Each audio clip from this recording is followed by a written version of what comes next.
Olá, boa noite a todos.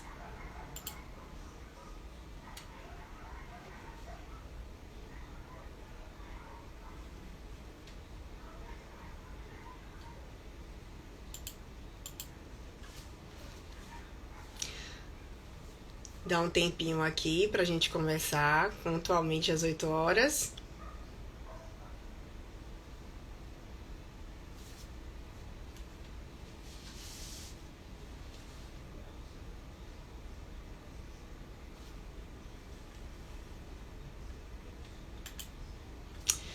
Então vamos lá. Boa noite a todos, sejam bem-vindos mais uma vez aqui à live do Política FC.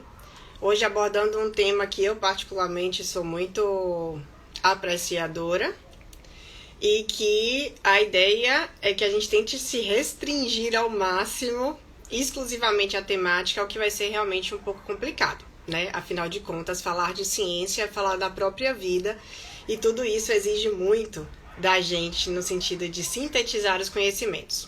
A ideia da live de hoje nasceu exatamente de uma demanda nesse cenário de Covid, onde nós, mulheres, nos apresentamos perante a diversos desafios e que um deles é manter o nosso conhecimento científico, manter a nossa produção científica, mesmo perante a tantos desafios que podem vir a surgir. E para isso, obviamente, eu queria convidar alguém que eu admirasse e que, se possível, fizesse o link com o que, na semana passada, foi o dia, né, um dos dias e dos vários dias que devem se ter essa homenagem às mulheres negras aqui no Brasil. E eu queria chamar uma das pessoas a quem tange as duas esferas, tanto a minha admiração como mulher negra, tanto também a minha admiração como cientista. E é por isso, ela já está aqui na área, vou permitir a entrada dela, enquanto eu vou... A nossa convidada de hoje, professora Luciane Marieta, é graduada em fisioterapia pela Universidade Católica de Salvador e em medicina veterinária pela Universidade Federal da Bahia, mestre em patologia experimental pela Fiocruz, especialista em fisioterapia neonatal e pediátrica, ecologia e intervenções ambientais, além da sua ampla experiência em neonatologia, pediatria e fisioterapia hospitalar. Marieta, você consegue me ouvir? Eu estou te ouvindo. Vocês estão me ouvindo? Conseguem me ouvir bem, gente? Por favor, espere esse feedback de vocês se tiver alguma necessidade de retorno de som, tá bom? Complementar ao currículo e não menos importante, porque eu acho que o currículo da vida é sempre mais importante do que o próprio Lattes, a mãe do Chicão, maravilhoso, né? Nosso príncipe, e que tem assumido durante agora esse período de quarentena, esse período de pandemia, além de todas as tarefas que são possíveis e aplicáveis a uma mulher que desenvolve ciência nesse país, a de ser mãe com brilhantismo. Então, Mari, seja bem-vinda aqui ao Política FC. Vou chamar de Mari porque não tem como não chamar de Mari. Mas a professora Marieta, seja bem-vinda aqui ao Política FC para a gente abordar um assunto tão pertinente à nossa sociedade, principalmente agora em tempos de pandemia. Obrigada pelo convite, Ana. Pode ter certeza que a retórica é mais do que verdadeira. Você sabe que você é uma pessoa que eu admiro imensamente. E, inclusive, também por, no seu lugar de não negra, dar a nós que somos negros o direito à fala, né? Então, muito obrigada, porque é uma das formas que vocês não negros têm de compartilhar com essa briga que a gente tem em relação à conquista de espaço e das atitudes não racistas. Muito feliz, já de início, já muito feliz por essa amizade e toda a ideia a ser contemplada em conjunto. Mari, a ideia é sempre uma conversa que a gente consiga abranger a todos os aspectos. Para quem não me conhece, eu estou aqui pelo segundo dia seguido, né? Terceira ou quarta live, eu espero que já estejam aqui acostumados com minha figura. Mas eu sou Ana Cláudia, colunista do Política FC, e que também faço parte desse universo da ciência e enfrento um pouquinho desses desafios de ser mulher e ser cientista no nosso país. E hoje eu queria que a gente conversasse sobre isso, Mari, sobre os desafios que a mulher brasileira enfrenta na ciência. E para isso eu queria que você começasse se apresentando. Qual foi seu histórico que fez que você hoje se vislumbrasse e se concretizasse como cientista? Eu sou Luciane Marieta. Em relação à minha experiência com a ciência, ainda durante a primeira graduação, que foi na Universidade Católica de Salvador. Eu fui bolsista em iniciação científica junto à FAPESB, né, que é a daqui do nosso estado da Bahia, em um projeto junto à professora Helena Maia. Em sequência, a graduanda de Medicina Veterinária junto à Universidade Federal da Bahia. Eu fui iniciação científica pela Fiocruz e também pelo LAPES, que ficava no Instituto de Saúde Coletiva. E, em seguida, eu fiz o mestrado também junto à Fiocruz, aqui na Bahia. Sempre procurando se enveredar nos meios da ciência. Exatamente. Sempre foi uma Na área da necessidade saúde e minha. na saúde. Um dos principais motivos que me fez ir para a veterinária foi exatamente o leque que nos era dado para a área de zoonoses, que era uma área que, para mim, vislumbrava muito a pesquisa.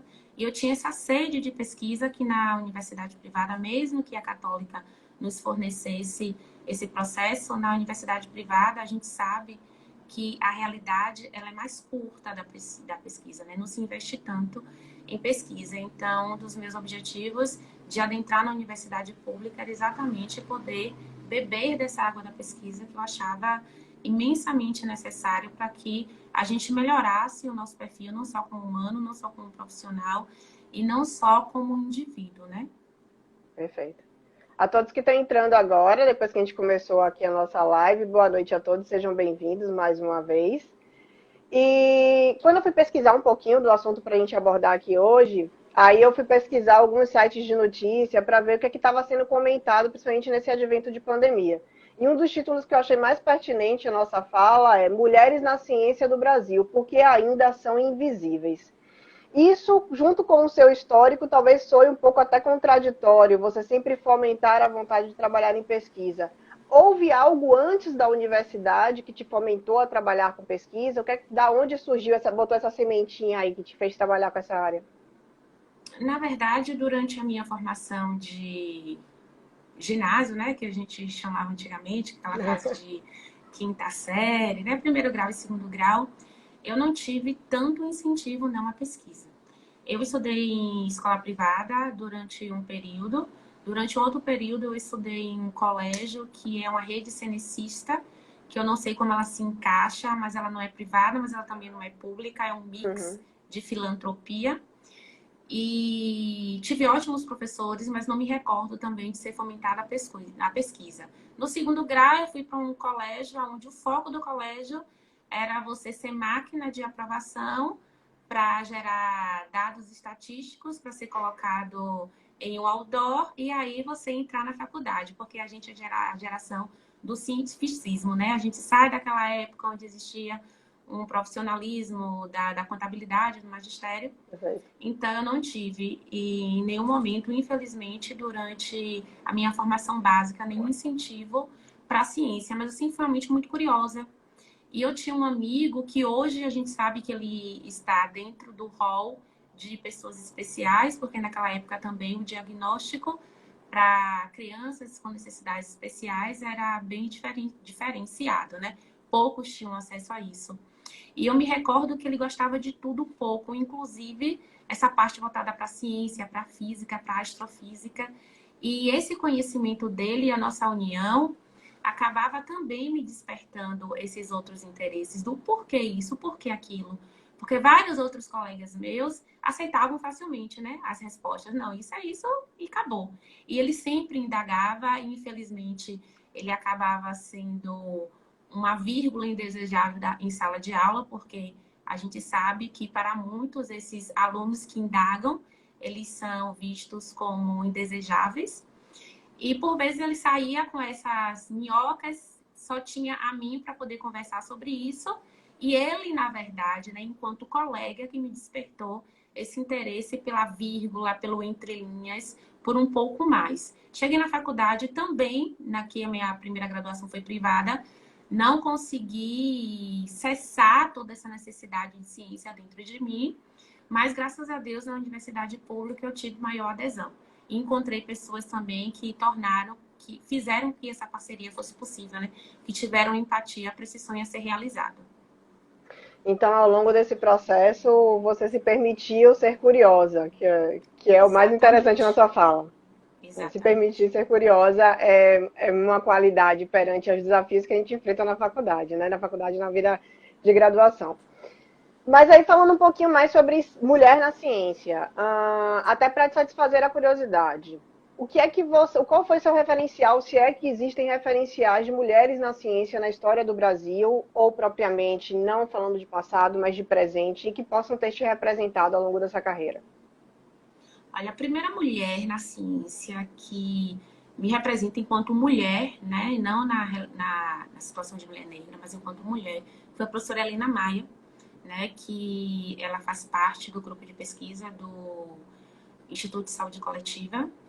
Na época, ela ainda era estudante, eu acredito que ela fazia doutorado, mas ela já coordenava o Centro de Fisioterapia lá da Universidade Católica de Salvador. E ela era professora de TCC e era simplesmente brilhante, uma mãe. Enquanto o TCC para todos era pavoroso, né? Todo mundo tinha pavor de TCC. Ela trazia para a gente a ideia do TCC, da pesquisa, do fomento à pesquisa, com uma leveza tão grande que ela me ensinou que o TCC não era tanta bruxaria assim. E foi a primeira pessoa que fez com que eu me apaixonasse pela pesquisa, foi a professora Helena Maia. Com o tempo, né, a gente vai tendo outras referências, e aí a minha segunda grande referência, também uma mulher não negra, professora Flávia McBride, que eu digo que é a minha mãe dentro da pesquisa, uma pessoa empática, maravilhosa, mãe de 2 filhos na época também, uma cientista imensamente graduada, passou por vários percalços, né, durante a passagem dela aqui em Salvador, Bahia. Hoje ela está em Vale-se a pena Pelotas. denotar que ela não negra e também não nordestina, né? Exatamente. Hoje voltou para Pelotas, né, que era a região dela, e mais uma pessoa de coração assim formidável, e não só o coração, de capacidade intelectual que, meu Deus do céu, até hoje eu penso como pode, né? Como é que pode tanta coisa em uma pessoa só? E no Brasil, a gente tem alguns nomes, como a Natália, né? A Natália Posternak, se eu não me engano, é o Uhum, sim, sobrenome sim. dela, que ela Tá vem em aí evidência agora. também, não negra, branca, não nordestina, mas independente disso, ela tem aí estado em visibilidade, principalmente nessa era Covid, né, onde se fala muito sobre ciência, onde a ciência agora começou a ser popularizada, graças a Deus, porque isso para mim é uma das desvantagens da ciência, não chegar onde ela deve estar, que é realmente junto ao povo. Então ela vem popularizando, ela tem alguns projetos com o instituto dela, que fala sobre essa questão da ciência, onde ela tenta trazer que muitas coisas elas precisam ser viabilizadas dentro da razão e não do eu acho que. Então ela fala sobre isso de maneira simples, ela consegue chegar, né, à população, ela consegue fazer esse link entre o que é ciência e o que o povo precisa entender de ciência. Então eu gosto muito dela. Eu acho que ela também me diferencia, apesar dessa relação. E enquanto negra e mulher e nordestina, a gente tem a nossa grande referência aqui no Instituto da Fiocruz, aonde ela trabalha com a parte de hemoglobinopatias, né? Que é a Uhum. professora Mari. Ela é maravilhosa. Pelo visto, pelo seu discurso, retratos, graças a Deus, não faltam, né? Pelo menos para a gente tentar ter uma faísca de sonho dentro da nossa área que a gente tanto almeja. Com certeza. Contanto, a fala é um pouco repetitiva em reafirmar que não são nordestinas, que não são negras, sendo que é a parcela representativa de nosso povo. Como é que você consegue entender que essa disparidade acontece, né? Porque você acha que é falta de acesso ou é falta de curiosidade, como foi o que te instigou? Isso é verdade. Hoje nós temos, por sorte, né, 3 mulheres negras em visibilidade com essa relação do Covid. Uma que é a Alice, que se eu não me engano é da Fluminense. A outra é a Michele, que é da Fiocruz, do Rio. E a outra que fez mestrado e doutorado, né, na mesma época que eu, que é Jaqueline Alves, e que é filha da Sim, Faculdade Baiana, né? perfeito. Que conseguiu fazer a decodificação, né, o sequenciamento É. do G em 48 horas, o que foi recorde, né, em relação a outros locais do mundo, levando em consideração que a ciência no Brasil ainda está por caminhar, né? Nós ainda estamos Jaqueline, tateando. Jaqueline, em particular, ainda tem um outro orgulho, que ela é filha da escola técnica, da antiga escola técnica, foi minha Exatamente. contemporânea, então a formação toda voltada realmente na parte pública, do pouco da qualidade de público que tem no nosso país, infelizmente. Exatamente. Então, ela é um orgulho nosso, né? Um verdadeiro orgulho nosso. Então, o Covid tem dado essa visibilidade um pouco maior. A gente tem essas três negras aí sendo destaque dentro desse processo do auxílio às pesquisas. Uma como bióloga, a outra como biomédica e a outra que trabalha na coordenação, né, da parte de medicamentos, que é a Michele. E como você falou, infelizmente a gente tem poucas mulheres na ciência, pouquíssimas fazem parte da Associação Brasileira, né? Desculpa, da Academia Brasileira de Ciências. Uhum. A gente tem em média apenas 14% de mulheres presentes na academia. Além de termos poucas mulheres presentes na ciência, quando elas estão presentes, elas possuem uma quantidade mínima não, a quantidade inferior de bolsa de representatividade, de produtividade, na verdade, né? Então, assim, eu li um artigo que falava que cerca Mari, de sua internet 72% está falhando um pouquinho. Desculpa te interromper, sua internet está falhando um pouquinho. Você está com está o 3G, falhando. ou Deixa tá eu dar uma tendo, olhada pode melhorar o aqui. seu aço na internet? Deixa eu tirar aqui do Tá Wi-Fi e falhando colocar para no você, 4G. gente? Pronto, perfeito.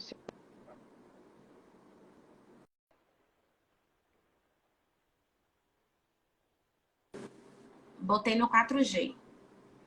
Vamos lá. Vamos tentar. Sim. Então, eu estava vendo que 72% dos artigos, eles são assinados por mulheres. No entanto, menos de 49% são mulheres em primeira autoria. E mesmo que a gente tenha, em média, 55% de mulheres na pesquisa, elas não, menos de 20% delas representam níveis elevados de bolsa de produtividade. Ou seja, mesmo que a gente tenha um N maior de mulheres na ciência, a gente ainda não tem a representatividade nem igualdade de gêneros que a gente espera. Um outro dado também que eu observei é que as mulheres, elas são maioria na iniciação científica. No entanto, quando chega na pós-graduação, mestrado e doutorado, elas diminuem imensamente em relação aos homens. E quando chega em cargos de diretoria, pronto, isso cai para menos de 10%. Então, estamos longe mesmo de chegar a essa ideia de igualdade de gêneros, mesmo que tenhamos uma representatividade dentro da ciência. E mesmo que estejamos produzindo dentro da ciência, né? Porque nós produzimos e muito. Só Eu não confesso, conseguimos representar essa produção. eu confesso que quando a gente abordou o tema, eu fiz questão de não estudar nenhum dado desse, para sentir o impacto das pessoas que estão assistindo aqui junto comigo, do quanto às vezes até desmotivador é esse dado que você traz para a gente e pertinente para alguns que caibam a isso a lutar. Você falou logo lá no início sobre esses números de encaixe da mulher, e aí, para quem talvez não saiba, a Bolsa Produtividade, que Marieta falou, é sobre um dos poucos incentivos que a gente tem no Brasil aos professores de instituições a produzirem ciência, tá? Que fique bem claro, o professor não ganha para produzir ciência, na maioria dos casos, na maioria das instituições. A Bolsa Produtividade é uma cota recebida para você desenvolver ciência exclusivamente, não é salário, nada disso. E aí a gente caracteriza isso como as mulheres como um ínfimo dentro dessa parcela.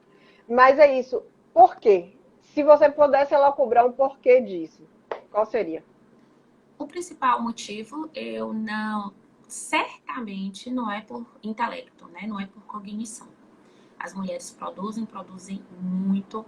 A gente tem vários casos aí retratados, desde a Idade Média, onde mulheres realizavam a descoberta, mulheres escreviam grandes livros, mulheres desenvolviam grandes obras, mulheres conseguiam desenvolver melodias incríveis Viva as e bruxas! exatamente. E era assinado por homens. Então, eu acho que o principal aspecto é o machismo, né? A gente tem uma sociedade, e eu não falo só de Brasil, né? Eu falo de mundo. A gente tem uma sociedade que vem evoluindo, lógico, dentro dos seus termos, mas que ainda tem, né, esse poderio da representatividade masculina. Infelizmente. Eu acho que esse é um dos nossos principais desafios. É tentar fazer com que a população entenda que mulher tem todos os direitos que os homens. Acho que Perfeito, perpassa principalmente por isso. perfeito. Eu acho que, inclusive, agora nesse período de pandemia e de quarentena, uma das coisas que ficou bem evidente e até chegou, de certa forma, à imprensa, foi a fala de como caiu a produção científica em meio às mulheres durante o período de quarentena, justificada principalmente pelo fato dessas mulheres que, em uma vida teoricamente bem organizada, onde seus filhos ficavam em determinadas escolas e creches, tiveram que assumir essa função, quase que exclusivamente, de acordo com as porcentagens, e deixaram de lado sua parte profissional. Eu acho que, na verdade, não sei se você concorda comigo, a pandemia só veio trazer o retrato do que já é, na verdade, escancarado, e que justifica, inclusive, esses números. Exatamente, concordo em gênero e grau. E, infelizmente, Ana, quando a gente fala de machismo, não retrata só a realidade do homem, né? A gente tem muitas mulheres com pensamento machista também. E, afinal de contas, somos nós mulheres que criamos os homens, né? Então, a gente precisa parar para fazer essa reflexão. Perfeito, perfeito. E eu ouvi algo semana passada sobre isso que eu fiquei a pensar, que foi algo que gritou aos meus ouvidos.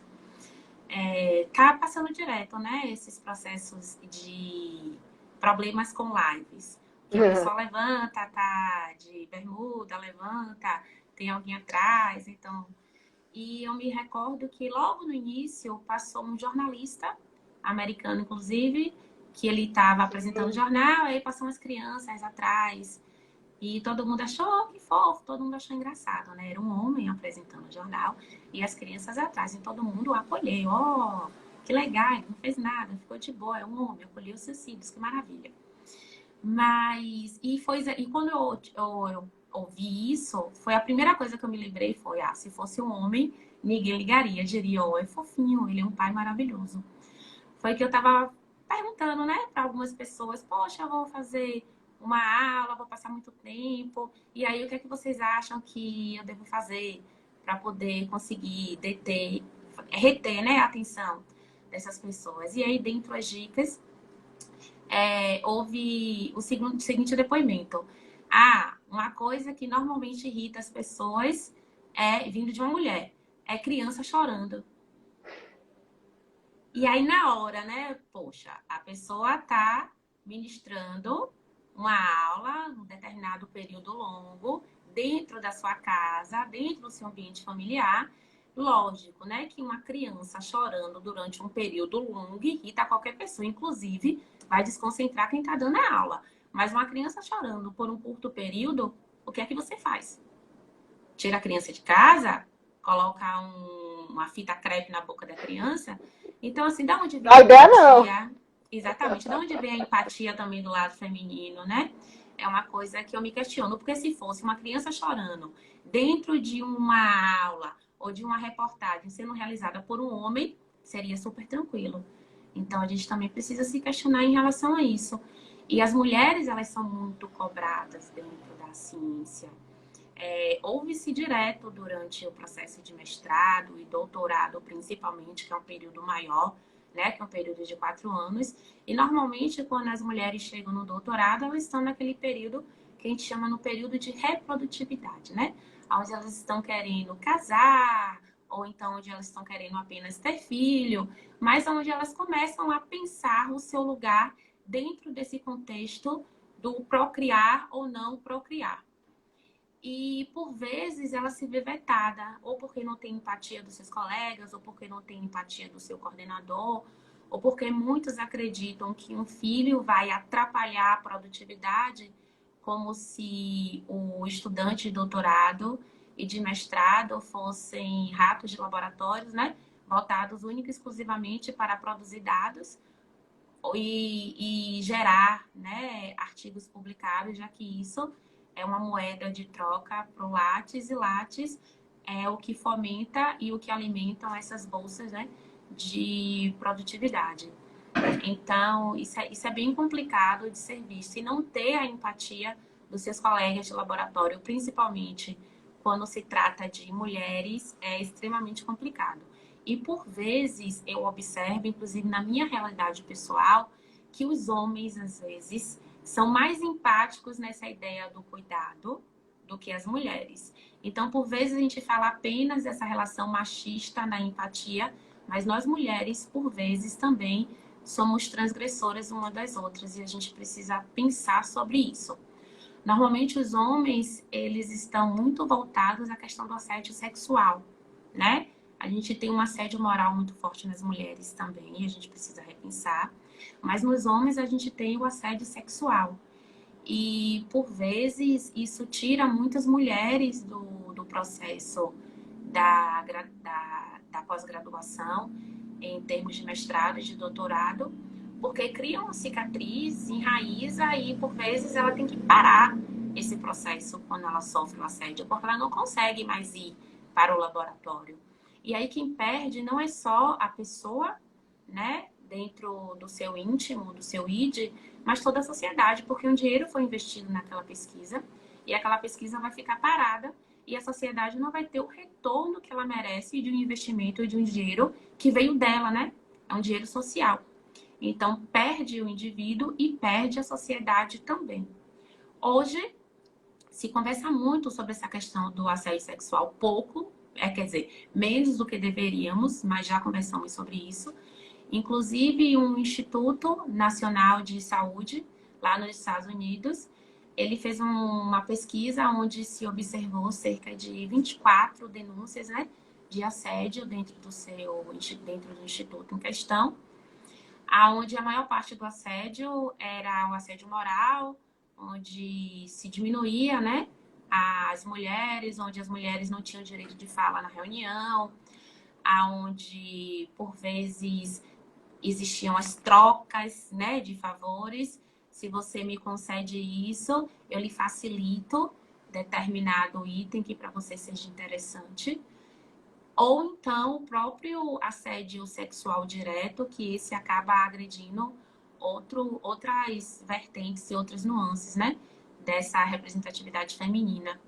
E, no entanto, as pessoas que foram notificadas, né, pouquíssimas, apenas 10 parece que foram retaliadas quanto a isso.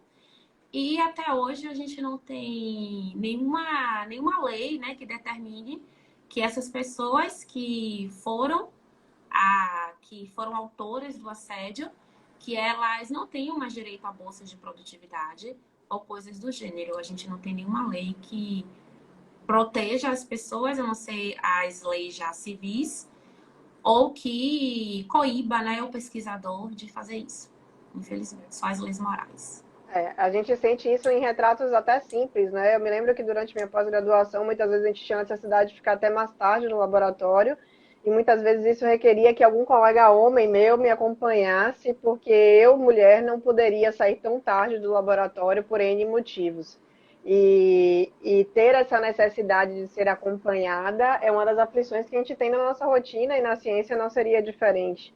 Né? Às vezes muito por uma representação exclusiva, ou às vezes realmente por uma sensação de proteção nas ruas, ou até dentro da própria universidade. Cabe-se aí denotar os tantos episódios que a própria Universidade Federal aqui da Bahia já teve de estupro mesmo dentro da universidade, né?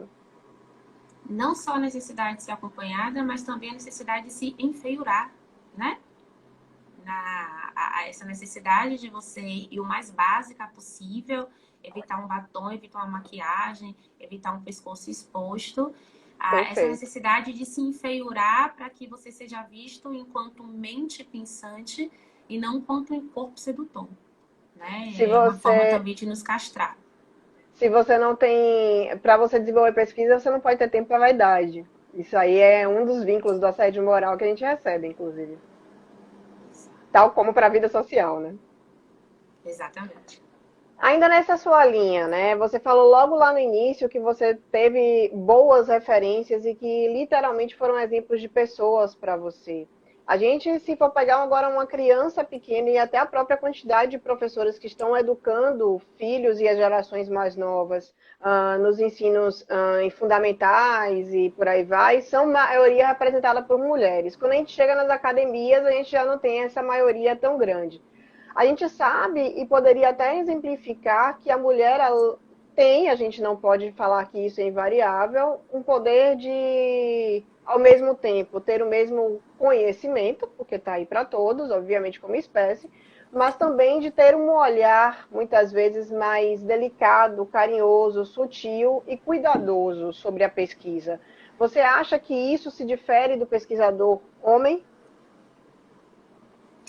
Sem dúvidas alguma. É por isso que eu defendo que os dois gêneros eles precisam estar presentes de maneira igualitária e com a mesma ideia de representatividade dentro do mundo da pesquisa, porque o fato da mulher ter essa ideia do cuidar, né, essa sutileza que nos foi trazida ao longo da nossa caminhada, isso a gente fala lá desde que a gente vem da época das cavernas, ela permite que a gente tenha um brio diferenciado do brio masculino.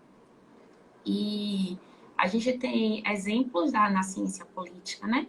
Os países que estão no enfrentamento do Covid, como eles tiveram resultados diferenciados quando a gente tinha presidenciáveis mulheres à sua frente. Então, isso não é balela. A gente tem aí a era Covid mostrando que esse cuidado um pouco mais requintado, que claro, não é exclusivo da mulher, né? Uhum. Mas é mais comum a ela, é um grande diferencial para a pesquisa, sem dúvidas alguma. Perfeito. E quanto especificamente aquela mulher que conseguiu talvez vencer barreiras, e como você falou muito bem, principalmente na fase do doutorado, queira, eu falo isso porque eu sou esse, eu já vivo, e eu acho que você também presenciou esses estereótipos de tipo, estudar, e que quando você vai formar a família, né? Porque a gente é exigida a todo momento isso para a sociedade, por mais que a gente esteja em 2020. Quanto à mulher que, sim, forma a sua família, existe a possibilidade de licença maternidade para a ciência? Graças a Deus, sim, mas isso é de ontem, gente, viu? 2017. Olha há quanto tempo se fomenta a ciência, olha há quanto tempo a mulher está presente na ciência. E apenas em 2017 a gente tem uma lei que veio de um projeto da Câmara e, por incrível que pareça, a idealizadora, uma mulher, Oh, e a apoiadora, uma outra mulher, né? A idealizadora é a Alice Portugal, baiana, sim. ela à frente desse projeto de lei, onde determina que mulheres em situação de mestrado, doutorado, né, ou qualquer outra área de pesquisa que tenha um período superior a um ano, ela tem direito, sim, a 120 dias de licença maternidade, de afastamento mesmo. E durante esse período, ela recebe a bolsa dela integralmente e ela tem o igual período para poder prorrogar o seu período de defesa. Então, ela acaba tendo o seu período integral de 2 anos ou de 4 anos para realizar o seu mestrado, o seu doutorado, independente desses 120 dias de afastamento. E isso não é só para as mães, né, que geraram, é também para as mães adotivas e para aquelas mães que estão em situação de acompanhamento, né, dos filhos que estão em guarda. É interessante isso, né? Porque ao mesmo tempo que maravilhoso, ok, existe a lei, obviamente não, muito pouco de fiscalização existe nesse âmbito e em vários outros âmbitos das nossas leis brasileiras, e que a esfera presente, né, literalmente a prática do processo, nos prevê que muitas vezes a mulher que faz mais ciência é aquela mulher mais disponível. Existe algo que possa ser feito, combatido, nesse sentido de tipo, poxa, eu tive filhos e eu quero produzir ciência. Existe denúncia? Existe algum. Até o próprio assédio moral nesse aspecto do tipo, eu já fui testemunha de uma situação onde um orientador homem sugeriu para uma pesquisadora largue seu casamento e venha, não perca a oportunidade de você sair do país para estudar. E existe alguma forma de denúncia, ou pelo menos de se queixar? Existe alguém que ouça essas mulheres? Olha, o ideal é que houvesse um centro de acolhimento ou um próprio setor de fiscalização pela CAPES ou pela CNPq dentro dos centros onde as pesquisas são geradas, né? Era importante que isso ocorresse ou nos centros de pesquisa ou nos centros de ensino e pesquisa. Só que a gente sabe que isso não existe, né? Então, essa pessoa, ela fica a ver navios ou ela se faz de desentendida no que ela ouviu ou ela segue a risca, né? Infelizmente, ela acaba só tendo essas duas opções. Como a questão do assédio moral, ela não tem lei que cubra, então, pior ainda. Já em relação à licença maternidade, a empresa ela pode ser notificada, né? O centro de pesquisa ele pode ser notificado uma vez que haja a denúncia, porque é lei. Então, se não é cumprido, há uma denúncia. Mas aí você tem que a pessoa se sente refém, né, do processo. Poxa, eu já tô aqui, depois eu vou ficar sem bolsa, porque a gente sabe que muitas pessoas, né, principalmente na realidade do nosso Brasil, estão no mestrado e doutorado não por um afim com um amor à pesquisa, mas porque muitos não conseguiram entrar no mercado de trabalho e viram no mestrado e doutorado uma oportunidade de conseguir manter a sua renda e de fomentar o seu currículo para, né, momentos posteriores. Então, a gente ainda tem essa questão. Poxa, se eu denunciar, eu vou ficar sem minha bolsa. Se eu denunciar, eu saio do ramo da pesquisa e eu quero muito isso. Então, é aquela história de que a pessoa fica entre a cruz e a caveirinha, então ela se vê coibida e inibida a fazer qualquer tipo de denúncia. Mas, quando você me convidou para esse bate-papo, eu conversei com algumas pessoas, né, que eu sei que engravidaram no período de doutorado, principalmente, né, que esse período maior, e busquei, né, informações a respeito desse processo. E por mais que muitas tivessem direito a essa licença no período de 120 dias, a pesquisa não para, né? E a depender de qual seja o seu modelo de pesquisa, o planejamento não vai parar do mesmo jeito. Então, muitas se viram convidadas entre o seu processo de amamentação e de cuidados à criança, está sim participando do projeto de desenvolvimento da pesquisa. Então, esses 120 dias foram maquiados, né, dentro da licença maternidade. Talvez elas não estivessem lá no seu tempo integral, mas parcialmente elas continuavam voltadas ao, ao desenvolvimento da pesquisa, sim. Mais uma das diversas áreas, então, que a mulher tem que ter um jogo de cintura para fazer de tudo um pouco, né? Exatamente. O que E por é... vezes gera uma castração, né? Porque existe a cobrança, a própria mulher se cobra, as outras mulheres se cobram, a sociedade também acaba cobrando dela, de que ela seja uma ótima mãe, de que ela seja uma mulher ideal, de que ela seja linda e maravilhosa e de que ela ainda seja inteligente e de que ela seja boa no âmbito familiar. Então, assim, ou essa pessoa vai enlouquecer ou ela vai enlouquecer alguém, né? Porque é impossível você ser boa em tudo que você faz. E quando você diz, não, eu não vou fazer do jeito que você quer, ou não vou fazer 100%, porque isso não vem até a mim, as críticas começam a surgir. Então, a gente também, enquanto mulher, precisa estar preparada para dizer não. E a gente, enquanto mulher, também precisa estar preparada para dizer me ajude, né? E a gente, enquanto mulher, também tem que estar preparada para dizer você faz parte desse contexto, então você tem que chegar junto, né? Porque isso não é produto só meu. E aí eu falo para aquelas mulheres que têm filhos e que são casadas.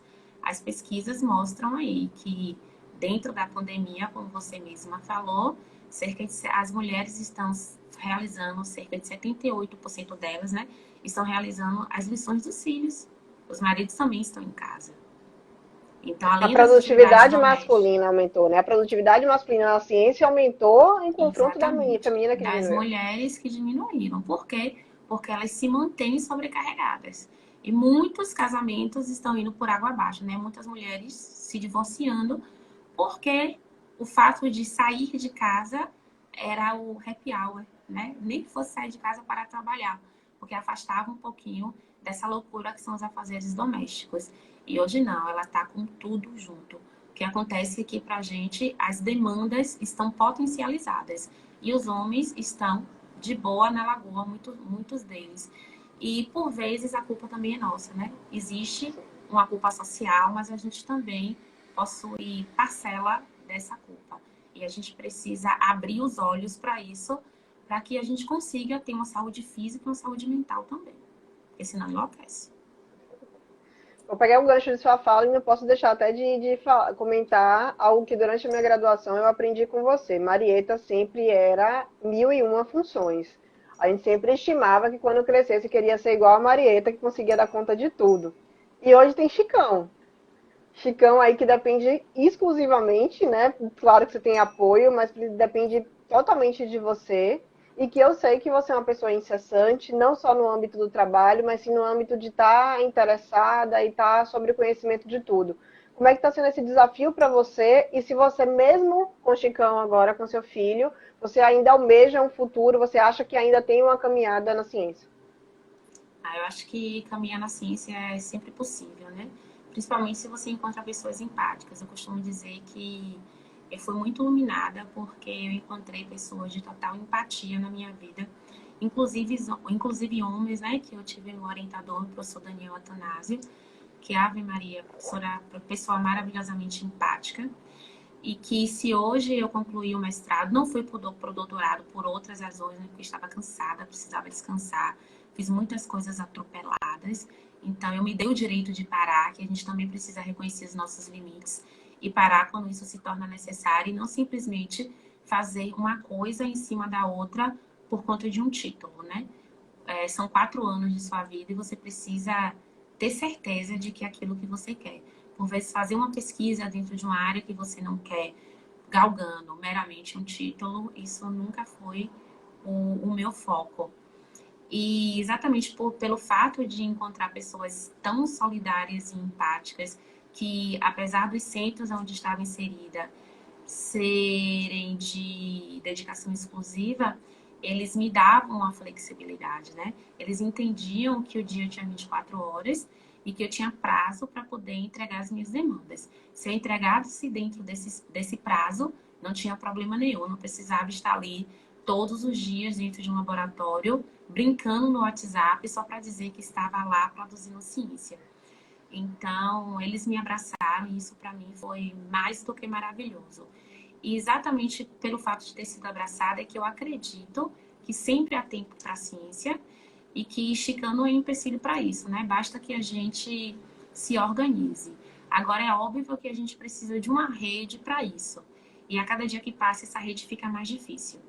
Se para a mulher branca essa rede é complicada, para a mulher negra ela por vezes se torna impossível, porque a mulher negra está no lugar do cuidado, né? Ela que é a técnica de enfermagem, é ela que é a empregada doméstica, é ela que é a cozinheira, é ela que é a faxineira.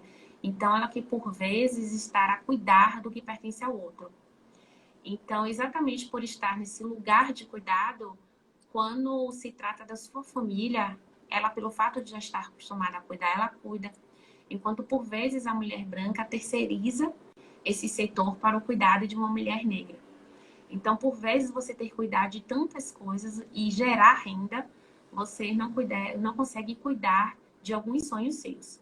Mas eu acredito que sempre há tempo para isso. A geração Covid, que eu costumo dizer que é a geração de Francisco, ela vai ser uma geração estudada, porque é uma geração ainda mais complicada, pelo fato de que essa rede de apoio, independente de você ser uma mulher branca ou de ser uma mulher negra, ela está imensamente reduzida. Porque as pessoas estão fazendo, né, esse isolamento físico, esse distanciamento físico, e por vezes, né, vamos falar também social, e aí a mulher, ela tá nesse processo de cuidar de si, cuidar da casa, e também gerenciar o cuidado do filho, que é algo novo dentro da sua rotina. Então, eu, no caso, tenho como fonte de apoio aqui a minha mãe, que nem sempre fica aqui em casa. Quando ela fica, dá uma aliviada melhor no processo. Quando ela não está, sou eu integralmente para tudo isso. Não é fácil, é bem complicado, mas quando a gente quer, a gente consegue. E se você tem curiosidade, se você tem o querer, não tô falando em meritocracia não, gente. Tô falando em vontade mesmo, em desejo. Porque eu acho que quando você deseja algo, você faz com que ele aconteça e o processo ele não se torna farto, né? Ele se torna proveitoso. E eu acredito que o aprendizado, as conquistas, o galgar cada degrau e o desejo, ele faz com que isso se torne mais leve. É óbvio que as oportunidades também precisam estar ali presente. Porque se não houver oportunidade, se não houver equidade, não adianta também você ter o desejo, porque as coisas elas não serão realizadas. Ou se forem realizadas, vai ser por um processo bem árduo e bem difícil, que por vezes deixam cicatrizes que não se reparam. A aula. Mari, me diz uma coisa, você como pesquisadora e como professora, alguma vez já se sentiu inferiorizada ou pelo menos alguma modificação de comportamento de outro alguém por você ser mulher ou negra na pesquisa ou Sempre. na sala de aula? Sempre, sempre. Né? Na sala de aula, isso é uma realidade. Eu tenho colegas negros que dizem que não. Eu não sei se realmente não, ou se elas não perceberam. Mas eu sempre vivi isso. Como eu sempre fui muito simples para a faculdade, normalmente eu vou de tênis, calça jeans, uma blusa branca, porque é um lugar que você vai passar praticamente o dia inteiro, né? Então a gente precisa de ir passar em pé muitas vezes. Então a gente precisa de, no mínimo, um conforto, né, para poder se locomover, para poder estar aí nessa empreitada. E por muitas vezes eu esqueci o crachá e fui tida como aluna, né? Isso desde a portaria até mesmo a sala dos professores quando se mudava o funcionário. Em relação aos próprios alunos, a gente sempre tem que estar um nível acima. O professor negro na sala de aula, ele precisa saber 2 vezes mais do que um professor branco. Porque sempre vai ter alguém no celular, olhando no Google, tentando lhe fazer uma pergunta com o intuito de que você não saiba responder. Porque você precisa provar que você é boa para estar ali. Você não precisa ter só um currículo, né, que julgue que a sua seleção ela foi honesta e ela aconteceu da forma mais transparente possível. A pessoa ela precisa socialmente se convencer de que você está apta, que você tem o direito de estar ensinando ela enquanto branca, né? Então isso é bem complicado. E uma outra questão também, não são só os brancos que realizam, né, esse processo racista em relação a nós mulheres negras. Nós também temos mulheres negras e homens negros realizando esse processo racista também. Mas isso vem dentro da ideia de que a sociedade fomenta isso na cabeça, né? De nós, indivíduos. E eu nunca me esqueço, uma vez, isso já tem muito tempo, mais ou menos uns 5 anos, eu em sala de aula, a gente discutindo, não sei porquê, no momento de tópicos especiais, de uma disciplina em questão, algum aluno levantou esse questionamento de representatividade de mulheres. A gente quase não tem mulher negra, a partir de um aluno, né, de um homem. A gente praticamente não tem mulheres aqui na faculdade, é verdade. Na época a gente tinha um corpo docente de 11, e desses 11, apenas éramos 3 mulheres. E aí ele falou isso, eu digo, é verdade, quando partia para a maioria das professoras mulheres, eram de disciplinas gerais, né? Que a gente chama de fisiologia, patologia. Das disciplinas específicas, a grande massa era de homens. E aí, dentro dessa conversa, uma menina negra virou para mim e fez: "Ah, professora, mas eu tenho certeza que você só está aqui porque a senhora é magrinha e bonita, parece com uma Barbie." Então, assim, aí você para, congela, né? E aí o que que você fala? Você, né, entra no seu eixo. E aí o que que você fala? Você revida na mesma linha que ela, porque ela também é vítima do processo, né? Uma pessoa com uma fala dessa, ela é vítima de todo o processo.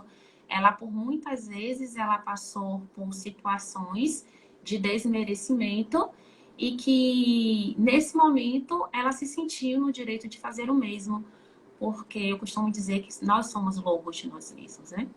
Então, eu simplesmente respirei a paz, falei para ela: "Poxa, se é nisso que você acredita, paciência, eu espero que daqui até o final do curso eu tenha conseguido mudar essa sua opinião."